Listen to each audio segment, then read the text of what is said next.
السلام علیکم friends, welcome to کتاب نگری یوٹیوب چینل۔ کتابوں کی نگری میں خوش آمدید۔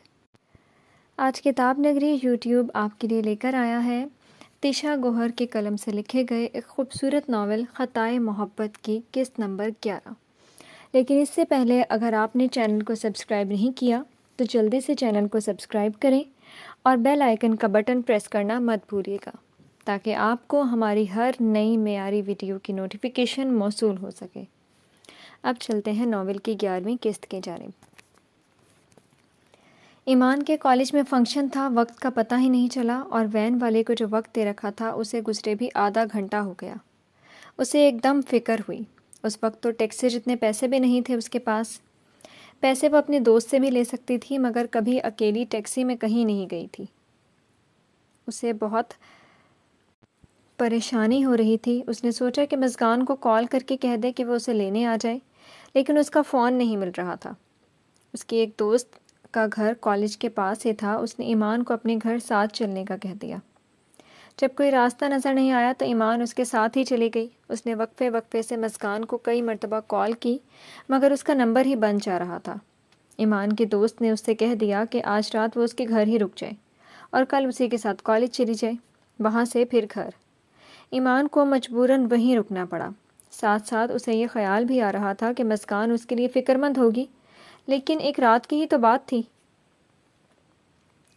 مزگان کو ہوش آیا تو اسے آہستہ آہستہ اپنی آنکھیں کھولیں۔ اس کا ذہن بیدار ہوا تو اسے آہستہ آہستہ سے یہ بھی یاد آ گیا کہ اس کے ساتھ کیا ہوا تھا۔ اس نے بے اختیار نظریں گھمائیں تو وہ ایک پرآسائش کمرے میں موجود تھی۔ ایسے لگ رہا تھا جیسے کسی کا بیڈ روم ہو۔ خود وہ جہازی سائز بیڈ پر پڑی ہوئی تھی۔ اس نے ایک دم سے نظریں دوڑا کر دیوار پر نصب گھڑی کی طرف دیکھا تو شام کے 7 بجنے والے تھے۔ وہ صبح 11 بجے سے بے ہوش تھی۔ شاید پچھلے دنوں خوشی کے مارے جو نیند نہ آنے کے باعث وہ جاگتی رہی تھی، اس دوا کے اثر کی وجہ سے وہ زیادہ دیر ہی سوتی رہی۔ اس نے ایک دم بیڈ سے اٹھ کر چھلانگ لگائی اور دروازے کے پاس پہنچی۔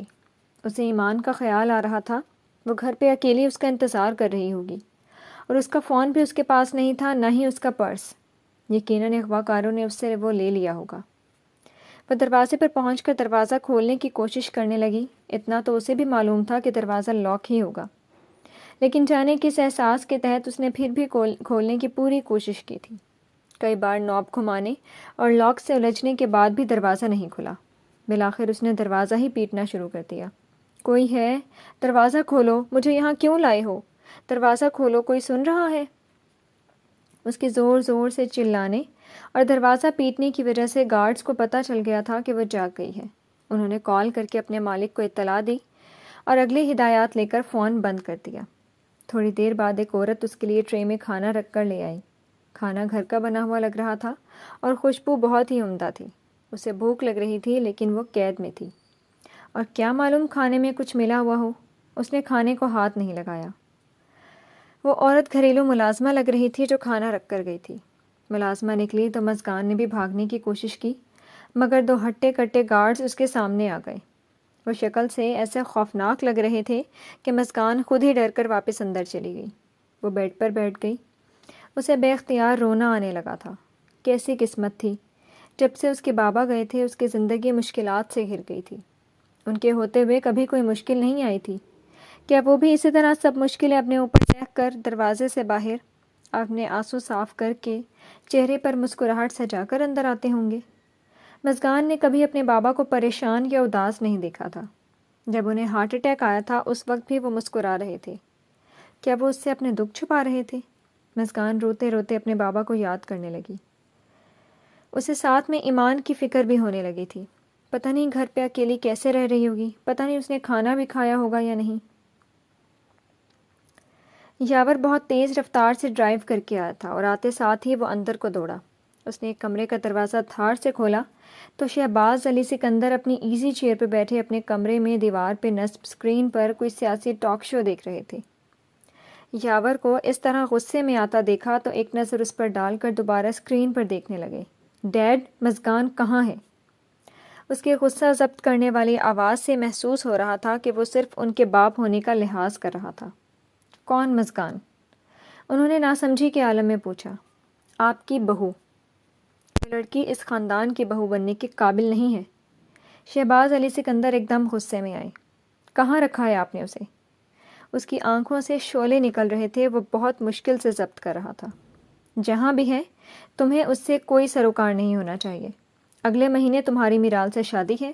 اگر اس لڑکی کی زندگی چاہتے ہو تو تم چپ چاپ یہ شادی کرو گے۔ شہباز علی سکندر نے اپنا فیصلہ سنا دیا تھا۔ وہ وہیں کھڑا غصے میں مٹھیاں بھینچ رہا تھا۔ وہ میری بیوی ہے ڈیڈ، اگر اسے ایک خراش بھی آئی تو میں ساری دنیا کو آگ لگا دوں گا۔ آخری بات کہتے ہوئے وہ اتنی زور سے چلایا تھا کہ گھر کے سارے ملازم بھی کانپ اٹھے۔ وہ تیزی سے وہاں سے نکلا تھا اور گاڑی میں بیٹھ کر دوبارہ سے فل سپیڈ میں ڈرائیو کرنے لگا تھا۔ اسے سمجھ نہیں آ رہا تھا کہ کیا کرے، اسے کہاں ڈھونڈے۔ اس کے باپ نے اس کی بیوی کو اس سے دور کرنے کے لیے اغوا کروایا تھا تو کہاں رکھا ہوگا اسے اتنا تو معلوم تھا کہ وہ اسے کوئی جسمانی نقصان نہیں پہنچائیں گے۔ اس کی سوچوں کے گھوڑے دوڑتے دوڑتے اچانک ایک جگہ آ کر رکے تھے۔ اس نے گاڑی کی سپیڈ مزید تیز کر دی۔ وہ کافی دیر سوتی رہی تھی، اب مزید نہیں سو سکتی تھی۔ لیٹی بھی تو نیند نہیں آ رہی تھی۔ جب سے جاگی تھی روئی جا رہی تھی۔ اس نے کھانا بھی نہیں کھایا تھا، کھانا وہیں پڑا پڑا ٹھنڈا ہو چکا تھا۔ آخر کون اسے اغوا کر سکتا تھا اور کیوں؟ اگر یہ حارث ڈوگر کا کام تھا تو اب تک وہ اس کے سامنے آ چکا ہوتا۔ اسے 12 گھنٹے ہو چکے تھے یوں غائب ہوئے۔ اس ساری کشمکش میں اسے یاور کا بھی خیال آ رہا تھا۔ اسے تو معلوم بھی نہیں ہوگا کہ وہ اغوا ہو چکی ہے، اور اگر معلوم ہو گیا تو کیا وہ اسے پھر بھی اپنی بیوی تسلیم کرے گا؟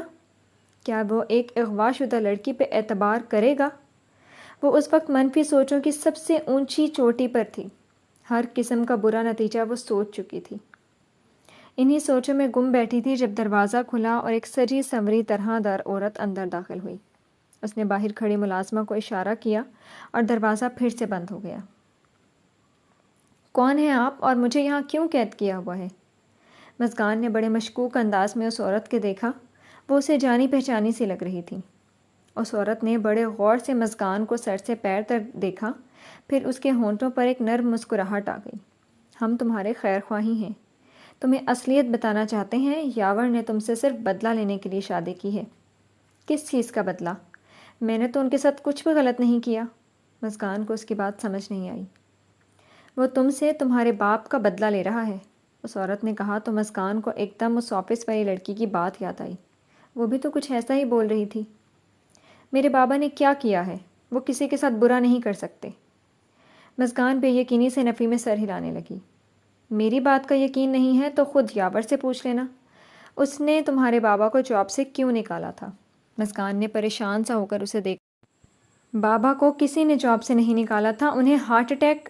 مزگان کے ذہن میں ایک دم جھماکا سا ہوا۔ اٹیک سے 2 دن پہلے اس کے بابا گھر پہ تھے۔ اس کی ڈگری کمپلیٹ ہو چکی تھی، اس لیے وہ یونیورسٹی نہیں جاتی تھی۔ اس نے بابا کو گھر پہ دیکھا تو پوچھ لیا، اور جواب میں انہوں نے کہا تھا کہ بس آج کل کام نہیں ہے آفس میں، اور اس نے مان بھی لیا تھا۔ تو کیا وہ اس سے چھپا رہے تھے؟ اور اٹیک سے کچھ دیر پہلے وہ دروازے پر آئے ڈاکیا سے کوئی کاغذ لے کر اندر گئے تھے۔ کیا وہ اس کاغذ کو چھپانے گئے تھے جو ان کی موت کی وجہ تھا؟ وہ کاغذ رکھ کر کمرے سے باہر آئے ہی تھے اور انہیں اٹیک آ گیا۔ تو کیا وہ سب اتفاق نہیں تھا؟ کیا اس کے بابا کو واقعی جاب سے نکالا گیا تھا؟ مگر کیوں؟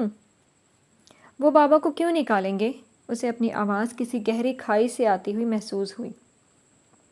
کیونکہ بیٹا، آپ کے بابا نے 2 کروڑ روپے کا غبن کیا تھا۔ آپ جھوٹ بول رہی ہیں، میرے بابا ایسے نہیں ہیں۔ وہ ایک دم چلائی تھی، ساتھ ہی اس نے رونا بھی شروع کر دیا تھا۔ اگر یقین نہیں آ رہا تو یاور سے خود ہی پوچھ لینا، وہ تمہیں ثبوتوں کے ساتھ بتا دے گا۔ لیکن وہ تم سے بدلہ لے رہا ہے، اسے اچھے سے جانتی ہوں میں، بہت ہی ضدی ہے۔ ایک بار ضد لگا لے تو چھوڑتا نہیں۔ لیکن میں تمہیں ایک مخلصانہ مشورہ دوں گی، اپنی بہن کے ساتھ چپ چاپ کہیں دور چلی جاؤ۔ یاور کی اگلے مہینے اس کی منگیتر کے ساتھ شادی ہے، وہ تمہیں ویسے بھی بھول ہی جائے گا، اس لیے بہتر ہوگا اس کا سامنا کیے بغیر نکل جاؤ، ورنہ وہ تمہاری بوٹیاں نوچ نوچ کر بھوکے کتوں کے آگے ڈال دے گا۔ سمجھ رہی ہو نا میری بات؟ اس عورت نے پیار سے اس کا گال تھپ تھپایا اور کمرے کو نوک کیا۔ کلک کی آواز آئی تو دروازہ کھل گیا۔ وہ باہر جانے لگی تو ایک لمحے کو رک کر پیچھے مڑ کر دیکھا۔ جب اپنا ذہن بنا لو تو مجھے بتا دینا، میں تم دونوں کو بحفاظت اس کی پہنچ سے دور بھیج دوں گی، ورنہ نہ تم بچو گی نہ تمہاری بہن۔ یہ کہہ کر وہ چلی گئیں اور دروازہ پھر سے لاک ہو گیا۔ اسے یقین ہی نہیں آ رہا تھا کہ اس کے بابا ایسا کچھ کر سکتے ہیں۔ انہوں نے ساری زندگی اسے حلال ہی کھلایا تھا اور حلال کا ہی درس دیا۔ وہ اتنی بڑی رقم نہیں چرا سکتے تھے۔ ان پر جھوٹا الزام لگایا گیا ہے۔ مزگان کو پکا یقین تھا کہ اس کے بابا کو پھنسایا گیا ہے، اور پھر اسے یاور کا اپنے ساتھ وہ رویہ یاد آ گیا۔ وہ جانتا تھا کہ اس کے بابا ہاسپٹل میں ہیں، اور پھر بھی اس سے اتنا کام کرواتا تھا، چھٹی بھی دیر سے دیتا تھا، اور جو بے عزتی کرتا تھا وہ الگ۔ وہ ساری کڑیاں ملانے لگی تو اسے اس عورت کی بات پہ یقین ہونے لگا تھا۔ وہ ایک دم سے اتنا اچھا کیسے ہو سکتا تھا؟ اور پھر یہ بھی کہہ دیا کہ وہ اس سے محبت کرتا ہے اور شادی کرنا چاہتا ہے۔ اور وہ کتنی بیوقوف نکلی، فوراً شادی کے لیے مان بھی گئی۔ کیا معلوم اس حارث ڈوگر کو بھی اس نے اس کے پیچھے لگایا ہو تاکہ وہ اسے ڈرائے اور مزگان فوراً اس سے نکاح کر لے۔ وہ زور زور سے رونے لگی۔ اس نے سچ میں دل دے دیا تھا اس مغرور انسان کو۔ اس کی ہر جھڑکی سنی تھی صرف اس سے محبت کی خاطر۔ عاطر کی ڈبل سیلری والی آفر کے باوجود وہ نہیں گئی، کیونکہ پھر وہ اسے روزانہ کیسے دیکھتی؟ اور وہ اس سے بدلہ لینے کے لیے شادی کی اور اب اپنی منگیتر سے شادی کر رہا ہے۔ اس کی کیا حیثیت تھی؟ بہتری اسی میں تھی کہ وہ ایمان کو لے کر چپ چاپ کہیں چلی جاتی، اس کی پہنچ سے بہت دور، ورنہ وہ ایمان کو بھی نقصان پہنچا سکتا تھا۔ مزگان نے بے بسی سے زاروں کی طرح رونے لگی تھی۔ یاور اپنی گاڑی سے نکلا اور اتنے غصے میں وہ اندر کی جانب بڑھا کہ کسی نے اتنے غصے میں اسے پہلے کبھی نہیں دیکھا تھا۔ وہ تن فن کرتا ہوا اندر داخل ہونے لگا تو گارڈز نے اسے دروازے پہ ہی روک لیا۔ شہباز صاحب نے کسی کو بھی اندر جانے سے منع کیا ہے۔ گارڈ نے اسے روکتے ہوئے معذرت خواہانہ لہجے میں کہا تو وہ مٹھیاں بھینچتا ہوا طنزیہ مسکرایا۔ مطلب وہ یہی ہیں، سامنے سے ہٹو۔ گارڈ ہنوز راستہ روکے کھڑے رہے تو اس نے ایک گارڈ کو مکہ مارا اور دوسرے کو دھکا دیا اور خود تیزی سے اندر داخل ہو گیا۔ گارڈز اس کے پیچھے پیچھے بھاگے تھے۔ وہ سیدھا اندر آیا اور باری باری ہر کمرے کو کھول کھول کر دیکھنے لگا۔ آخری والے کمرے کے سامنے 2 ملازمائیں پہرا دے رہی تھیں۔ وہ سیدھا اس کمرے کی طرف بڑھا تو گارڈز پھر اس کے سامنے تن کر کھڑے ہو گئے۔ ہمیں اجازت نہیں ہے، آپ ہماری مجبوری کو سمجھیں، وہ اس سے معذرت خواہانہ انداز میں کہہ رہے تھے، لیکن ارادہ بالکل ایسا تھا کہ مرتے مر جائیں گے مگر سامنے سے نہیں ہٹیں گے۔ میری بیوی ہے اندر، اگر تم سامنے سے نہیں ہٹے تو میں تم سب کے خاندان ختم کروا دوں گا، سمجھے؟ مزگان اندر رو رہی تھی جب اس نے باہر یاور کی دھمکی آویز آواز سنی۔ وہ ڈر گئی تھی۔ کیا یاور علی سکندر واقعی اتنا خطرناک تھا؟ اسے ایک دم خوف سا آیا تھا۔ گارڈز نے ایک دوسرے کو آنکھوں ہی آنکھوں میں کچھ اشارہ کیا، پھر سامنے سے ہٹ گیا۔ اس نے ایک ملازمہ کے ہاتھ سے چابی لی اور لاک کھولا تو وہ سامنے فرش پر بیڈ کی پائنتی کے ساتھ ٹیک لگا کر بیٹھی، گھٹنوں کی گرد بازو باندھے روئے جا رہی تھی۔ جیسے ہی اس نے سر اٹھا کر یاور کو دیکھا تو ایک دم خوفزدہ سی ہو گئی۔ مزگان کو اس حال میں دیکھ کر یاور کا دل بری طرح کٹا تھا۔ وہ ایک دم اس کے پاس آیا اور اسے اپنے سینے میں بھینچ لیا تو اسے کچھ سکون کا سانس آیا، لیکن اگلے ہی لمحے مزگان پورا زور لگا کر اس سے الگ ہوئی۔ جھوٹے، دھوکے باز، مکار! وہ جنونی سی لگ رہی تھی اور اسی کیفیت میں وہ اس کے سینے پر مکے برسانے لگی۔ یاور علی سکندر حیران سا ہوا مزگان کے اس رد عمل پر۔ اسے لگا وہ اسے دیکھ کر خوش ہو جائے گی، مگر یہاں تو کچھ اور ہی منظر تھا۔ کیا ہو گیا تمہیں مزگان؟ وہ بے یقینی سے اسے دیکھ رہا تھا۔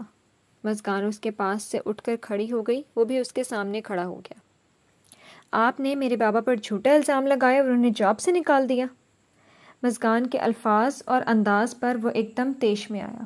اس کے باپ نے اسے ساری بات بتا دی تھی، اب وہ اسے کیسے چھپا سکتا تھا؟ بہتر تھا خود ہی بتا دیتا۔ وہ جھوٹا الزام نہیں تھا۔ وہ بولا تو مزگان اس کی بات مکمل ہونے سے پہلے ہی ایک دم چلا اٹھی۔ مجھے آپ کی کسی بات پر اعتبار نہیں ہے، میری بابا کی جان لی ہے آپ نے، میں آپ کو کبھی معاف نہیں کروں گی۔ وہ روتے روتے باہر نکلنے لگی تو یاور نے اسے کلائی سے پکڑا۔ کہاں جا رہی ہو اکیلی؟ میں تمہیں لینے آیا ہوں۔ اب آپ کیا لینے آئے ہیں؟ سب کچھ تو چھین لیا آپ نے، بدلہ تو لے لیا۔ شادی مبارک ہو اپنی منگیتر کے ساتھ، وہ روتے ہوئے غصے سے کہہ رہی تھی اور ساتھ میں اپنا ہاتھ چھڑوانے کی کوشش بھی کر رہی تھی۔ میں کسی سے شادی نہیں کر رہا اور تم میرے ساتھ چلو گی ابھی۔ میں آپ کے ساتھ نہیں جاؤں گی، میرا آپ سے اب کوئی تعلق نہیں ہے۔ یاور کو یہ بات سن کر مزید طیش آیا۔ اس لڑکی کی وجہ سے وہ سب کی دشمنی مول لے چکا تھا اور یہ اب اسے چھوڑ کر جانے کی باتیں کر رہی تھی۔ وہ اب ایسا ہونے نہیں دے سکتا تھا۔ دیکھتا ہوں کیسے نہیں جاتی ہو۔ یاور نے اسے مضبوطی سے کلائی پکڑ کر اپنے ساتھ کھینچا تو وہ اس سے اپنی کلائی چھڑوانے کی پوری کوشش کرتی ہوئی اس کے ساتھ کھینچتی چلی گئی۔ اس نے اسے ایک طرف سے گاڑی میں دھکیلا اور دروازہ لاک کر دیا، پھر گھوم کر خود ڈرائیونگ سیٹ پر آ گیا۔ اس کے پیچھے وہ سارا دن ساری رات خوار ہوتا رہا تھا اور اس لڑکی کو پرواہ ہی نہیں تھی۔ آپ مجھے کہاں لے کر جا رہے ہیں؟ اندر ہی اندر اس کا دل کانپ رہا تھا اس عورت کی باتوں سے، کہیں وہ اس کی بوٹیاں تو نہیں۔ مسکان کانپ اٹھی۔ ہمارے گھر۔ میں آپ کے ساتھ کہیں نہیں جا رہی، گاڑی روکیں ورنہ میں چھلانگ لگا دوں گی۔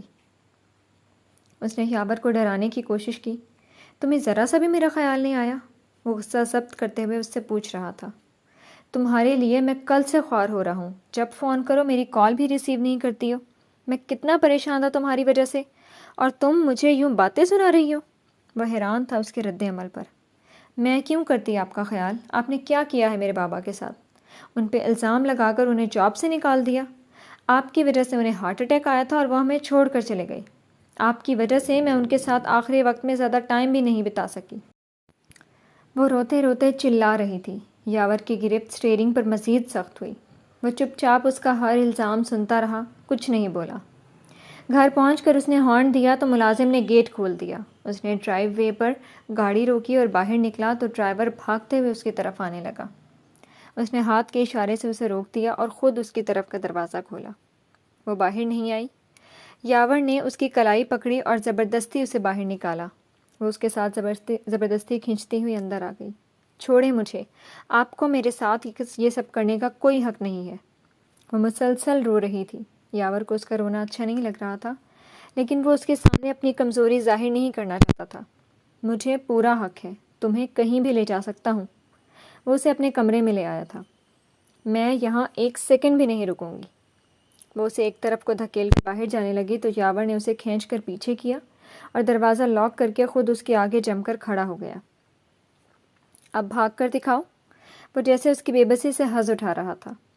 آپ مجھے یوں قید نہیں کر سکتے، وہ اسے سکتے ہوئے بولی۔ اسے قید نہیں کہتے سویٹ ہارٹ۔ یاور کی ٹون ہی بدل گئی تھی۔ وہ تھوڑی دیر پہلے والا یاور نہیں تھا جو غصے میں تھا، یہ تو کوئی اور ہی یاور تھا جو زیر لب مسکرا رہا تھا۔ مسکان نے روتی آنکھوں سے اسے گھورا تو وہ ایک دم اس کے قریب ہوا۔ مسکان بدک کر پیچھے ہٹتی چلی گئی اور وہ قدم بقدم اس کے قریب ہوتا رہا۔ وہ ایک دم الجھ کر بیڈ پر گری تو یاور مسکراتے ہوئے اس کے اوپر جھکا۔ اب کہاں بھاگو گی؟ کوئی اور وقت ہوتا تو شاید وہ یاور کے اس انداز پر شرم سے سرخ ہو جاتی، مگر وہ اس صورتحال میں غصے سے سرخ ہو رہی تھی۔ مسکان نے اچانک سے اس کے بازو پر اپنے دانت کاٹ دیے۔ وہ سسکاری نکالتا ہوا ایک دم پیچھے کو ہٹا تھا۔ خبردار جو میرے قریب آنے کی کوشش کی۔ وہ فوراً بیڈ سے اٹھی اور دروازے کی طرف بھاگی تھی۔ اف، اتنی خونخوار لگتی تو نہیں تھی، کہاں سے سیکھا ہے یہ سب؟ وہ وہیں بیڈ پر کروٹ کے بل نیم دراز ہو کر اپنا بازو سہلانے لگا۔ ہلکا سا درد تو ہوا تھا، شکر ہے کہ اس نے زیادہ زور سے نہیں کاٹا ورنہ خون بھی نکل سکتا تھا۔ وہ دروازے سے الجھ رہی تھی۔ یاور کچھ دیر اس کا بے بسی سے دروازے سے الجھنا ملاحظہ کرتا رہا، پھر اٹھ کر اس کے پیچھے آ کر کھڑا ہو گیا۔ اس نے دروازے اور اپنے درمیان جیسے اسے قید کر لیا تھا۔ یہ تم سے نہیں کھلے گا، اس لیے اپنی جان ہلکان مت کرو۔ چلو آؤ، دیکھو ہم کتنے مشکل سے اکٹھے ہوئے ہیں، ابھی تو میں نے تمہیں جی بھر کر دیکھا ہی بھی نہیں۔ وہ اسے کندھے سے پکڑ کر اس کا رخ اپنی جانب موڑنے لگا تو مسکان نے اس کے ہاتھ چھٹکے اور اس کے حصار سے نکل کر دور جا کر کھڑی ہو گئی۔ میں کہہ رہی ہوں میرے نزدیک آنے کی کوشش بھی مت کریے گا۔ وہ ادھر ادھر کسی ہتھیار کی تلاش میں نظریں گھمانے لگی۔ کیوں نہ ہوں تمہارے نزدیک؟ یاور نے ایک ابرو اٹھا کر تیکھے انداز میں اسے دیکھا۔ آپ میرے کچھ نہیں لگتے۔ نکاح کیا ہے تم سے، شوہر ہوں میں تمہارا۔ وہ غرایا تھا۔ مسکان بار بار اسے دور جانے کی کوشش کر رہی تھی جو اسے بالکل بھی گوارا نہیں تھا۔ وہ اس لڑکی کی خاطر پوری دنیا سے لڑ رہا تھا اور یہ اسے نخرے دکھا رہی تھی۔ میں اس نکاح کو نہیں مانتی، میں اپنے بابا کے قاتل کے ساتھ نکاح نہیں کر سکتی۔ جی تو فرینڈز، کیسی لگی آپ کو آج کی قسط؟ امید ہے آپ کو بہت پسند آئی ہوگی اور آپ نے خوب انجوائے کیا ہوگا۔ پھر حاضر ہوں گے ناول کی نئی قسط کے ساتھ۔